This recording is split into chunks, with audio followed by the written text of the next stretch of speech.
Welcome to senior online study. Channel को subscribe कीजिए, like कीजिए और शेयर कीजिए, साथ में बेल आइकन घंटी को दबाना ना भूलिए, जिससे हर वीडियो का नोटिफिकेशन क्या हो क्विक मिले।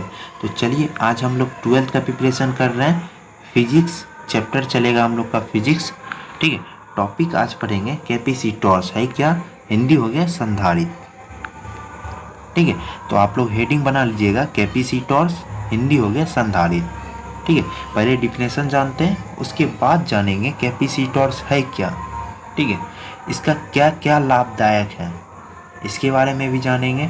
लेकिन अपने जीवन में कैपेसिटर्स का उपयोग हम लोग करते हैं, अगर जो नहीं जानते होंगे वो आज जान सकते हैं, आज उनको जानकारी भी मिल जाएगी। ठीक, वो देखे हैं लेकिन नहीं जान रहे हैं कैपेसिटर्स है क्या। ठीक है, तो चलिए आज वही चीज़ है, आज वही जानेंगे कैपेसिटर्स है क्या और क्या क्या इसका उपयोग है वो भी जानेंगे। चलिए पहले डिफिनेशन देखते हैं कैपेसिटर्स यानी संधारित्र।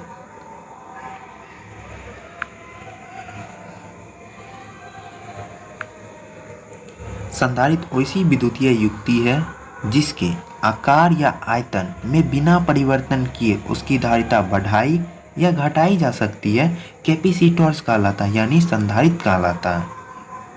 ठीक है, यहाँ तक किन्हीं को समझने में कोई दिक्कत हो तो वो कमेंट कर सकते हैं। ठीक है, कृपया करके कमेंट सेक्शन में जाके अपना रिप्लाई जरूर दीजिए।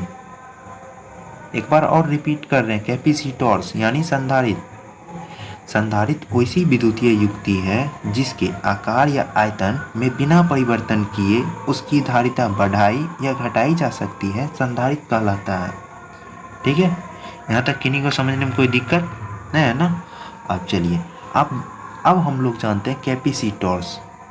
कैपेसिटर्स हर इलेक्ट्रिक चीज में उपयोग किया जाता है, यानी धारा को नियंत्रित करने वाला एक छोटा सा किट भी कह सकते हैं या छोटा सा इलेक्ट्रॉनिक जब पदार्थ है।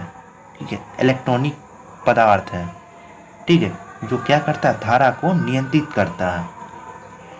फॉर एग्जाम्पल ले लीजिए पंखा। ठीक है, क्या ले लीजिए, पंखा। पंखा का तो हम लोग अपने जीवन में उपयोग करते हैं ना, उसमें भी कैपेसिटर्स होता है। पंखा के ऊपर में जो वाइट टाइप का होता है वही है कैपेसिटर, जो धारा को नियंत्रित करता है। उनका काम होता है धारा को जाने देना, लेकिन वही धारा जा सकता है जो उनके मुताबिक क्या है, धारा को नियंत्रित करने की क्षमता हो।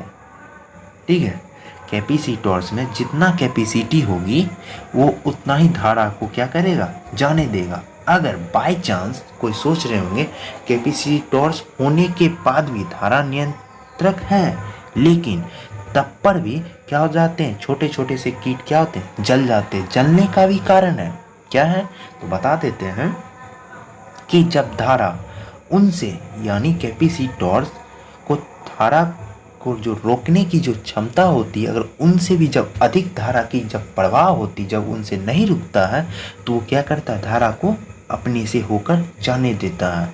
ठीक है, उसमें वही है ना, डिफिनेशन वही कह रहा है ना। देखिए गौर से पढ़िए, वो धारा को बढ़ाता भी है और घटाता भी है। ठीक है, एक बार और देखिए, इसी में है, डिफिनेशन में ही क्या है, पूरा डिटेल्स है, कुछ नहीं है इसमें। देखिए आप लोग समझे ना, और डिफिनेशन भी वही कह रहा है। संधारित्र वैसी विद्युतीय युक्ति है जिसके आकार या आयतन में बिना परिवर्तन किए, वो जो जितना बड़ा होता है, जब धारा जाता है क्या वो बड़ा हो जाता है, नहीं होता ना। वो क्या रहता है, वही आकार में रहता है जो उसकी आकार है। ठीक है, यानी जो आकार बन के तैयार है या जो बना हुआ पहले से है, ना कि जब धारा जाता है तो वो बड़ा हो जाता है, जब धारा खत्म हो जाता है तो वो छोटा हो जाता है। ऐसा नहीं होता है ना, है ना। बिना परिवर्तन किए उसकी धारिता क्या होती है, बढ़ाई या घटाई जा सकती है। ठीक है, यानी जब धारा जाता है तो वो बढ़ा भी सकता है और घटा सकता है, ना कि उसका आकार बढ़ेगा ना घटेगा। ठीक है, यहाँ तक समझ गए कैपेसिटर्स। किन्हीं को समझने में कोई दिक्कत, इतना बढ़िया से समझाया गया, ऑटोमेटिक समझ गए होंगे। ठीक है, तो चलिए नेक्स्ट टॉपिक देखते हैं हम लोग।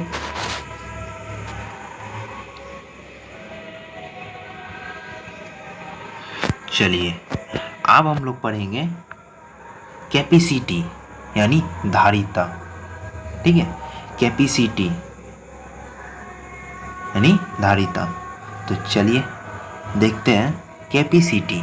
ठीक है, डिफिनेशन देखते हैं कैपेसिटी। किसी संधारित्र के आवेश एवं विभव के अनुपात को धारिता कहते हैं। एक बार और सुनिए, रिपीट करेंगे 2 बार हर डिफिनेशन को, समझिए। किसी संधारित्र के आवेश एवं विभव के अनुपात को धारिता कहते हैं। इसका एसआई मात्रक फैराडे होता है। ठीक है, फैराडे वेरी वेरी इंपॉर्टेंट है। ठीक है, ये ठीक है, 1 नंबर का एग्जाम में पूछा जाता है। आपका 1 नंबर क्या हो गया, यहाँ से भिविया है, एग्जाम में आता है, पूछा जाएगा धारिता का एसआई मात्रक क्या होता है, फैराडे। ठीक है, या ऑप्शन में एफ भी लगा हो सकता है, तो सिंबल जान जाइए वो क्या है, फैराडे। एफ से सूचित करते, किससे, कैपिटल एफ से, ना कि स्मॉल एफ से। ठीक है, चलिए आगे बढ़ते हैं हम लोग। यदि आवेश Q हो तथा विभव क्या हो, V हो। ठीक है, अब देखिए डिफिनेशन से समझिए, डिफिनेशन देखिए एक बार ऊपर। किसी संधारित्र के आवेश एवं विभव के अनुपात को ही धारिता कहते हैं। ठीक है, यानी आवेश एवं विभव के अनुपात को ही धारिता कहते हैं, समझिए। अब देखिए, यदि आवेश Q हो तथा, आवेश को क्या चीज सूचित करते हैं, Q से, विभव को V से। ठीक है ना, हो तो धारिता को सूचित करते हैं C से। ठीक है, धारिता को C से।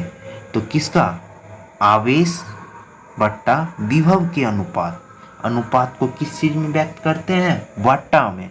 ये तो आप लोग जानते हैं कि आप लोग को पहले से बताया जा रहा था, आप लोग समझ गए होंगे इतना। ठीक है, वही सोचे आप लोग को अगर दिक्कत हो ऐसे में तो आप लोग कमेंट कीजिएगा। ठीक है, तो समझ गए, धारिता को C से बराबर आवेश किसका अनुपात करता है, विभव का अनुपात, आवेश बट्टा विभव। ठीक है, संधारित्र का यही क्या होता है, फॉर्मूला होता है। ठीक है, कोई आपसे पूछेगा कैपेसिटर्स का फॉर्मूला क्या होता है, क्या बोलिएगा, धारिता बराबर आवेश बट्टा विभव। यही क्या होता है, कैपेसिटर्स का फॉर्मूला होता है। ठीक है, तो चलिए आगे बढ़ते हैं हम लोग। देखिए वेरी वेरी इंपॉर्टेंट, ये 1 फैराडे बराबर होता है, 1 फैराडे बराबर होता है 96,500 कूलम। ठीक है, 96,500 कूलम 1 फैराडे बराबर, कहे कि ये 1 नंबर का आपका VVI बन रहा है। ठीक है, वेरी वेरी इंपॉर्टेंट।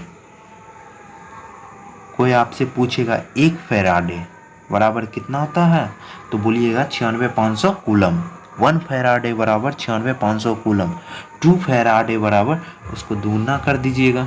ठीक है, ऐसे 2 फैराडे कोई नहीं पूछता, एग्जाम में भी आपसे पूछा जाएगा 1 फैराडे बराबर कितना होता है, तो क्या बोलिए 96,500 कूलम। तुरंत याद कर लीजिए, 1 फैराडे बराबर होता है 96,500 कूलम। ठीक है, यहाँ तक किन्हीं को कोई दिक्कत हो समझने में, किसी भी प्रकार का दिक्कत हो तो वह क्या कर सकते हैं, कमेंट कर सकते हैं। ठीक है, तो चलिए नेक्स्ट टॉपिक हम लोग देखते हैं।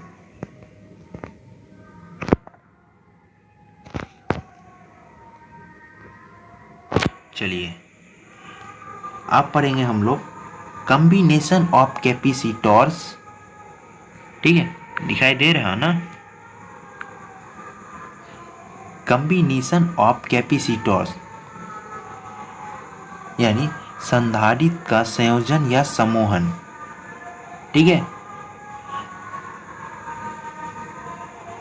कॉम्बिनेशन ऑफ कैपेसिटर, संधारित्र का संयोजन या समूहन। तो चलिए देखते हैं हम लोग डिफिनेशन।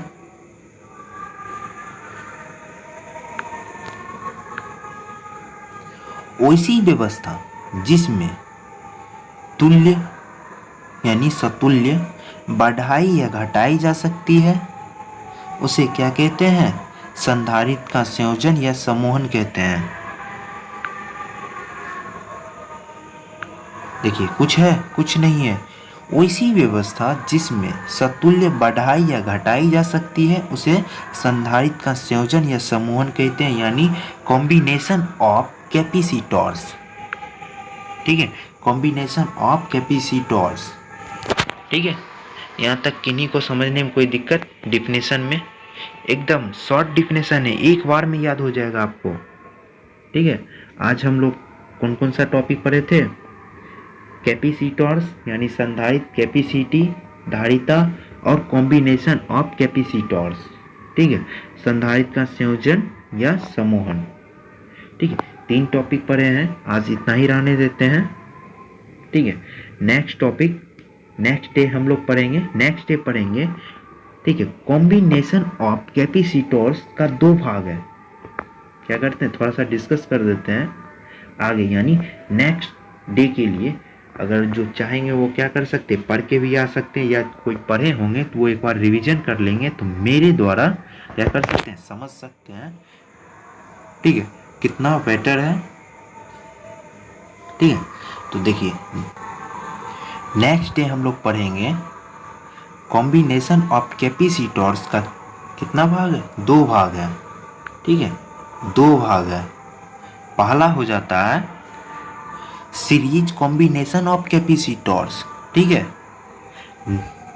दूसरा हो जाता है यानी सेकेंड हो जाता है पैरेलल कॉम्बिनेशन ऑफ कैपेसिटर्स। ठीक है, एक पढ़ना पड़ेगा संधारित्र का, किसका, संधारित्र का श्रेणी क्रम संयोजन। ठीक है, दूसरा पढ़ना पड़ेगा आपको संधारित्र का समांतर क्रम संयोजन। ठीक है, 2 भाग है किसका, कॉम्बिनेशन ऑफ कैपेसिटर्स का। ठीक है, जो क्या करेंगे नेक्स्ट डे पढ़ेंगे। तो आज यहीं तक रहने देते फिजिक्स में। अगर किसी भी प्रकार का दिक्कत हो किन्हीं को तो वो कमेंट कर सकते हैं। ठीक है, और आप लोग को आज से, ठीक है, हर वीडियो आप लोग को प्रोवाइड किया जाएगा। ठीक है, फिजिक्स हो गया, केमिस्ट्री हो गया, बायोलॉजी हो गया। उम्मीद रखिए एक दिन में आपको 2 वीडियो मिल जाएगा क्लास 12 का। ठीक है, और इंडियन नेवी का भी आप लोग को तैयारी करवाया जा रहा है। जो इंडियन नेवी का तैयारी करना चाह रहे हैं या जो कर रहे हैं वो हमारे चैनल के माध्यम से तैयारी कर सकते हैं।